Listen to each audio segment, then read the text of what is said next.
Jehovah said, Because the cry of Sodom and Gomorrah is great, and because their sin is very grievous, I will go down now and see whether they have done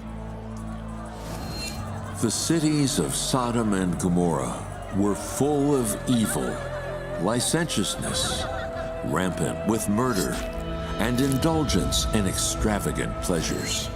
They reached the point of clamoring against God, of fighting against Him, and raging His disposition.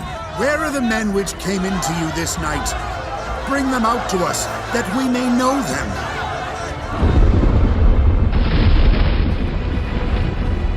After the angels took Lot and his family out of the city, burning sulfur rained down from the sky. The raging fire lit up the heavens.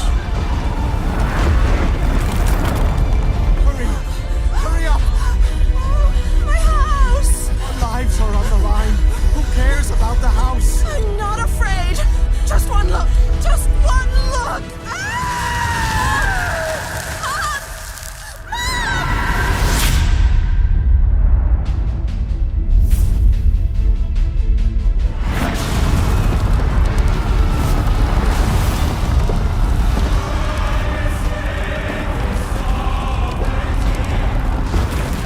Sodom, Gomorrah, and all their residents were reduced to ashes, disappearing into the wrath of God.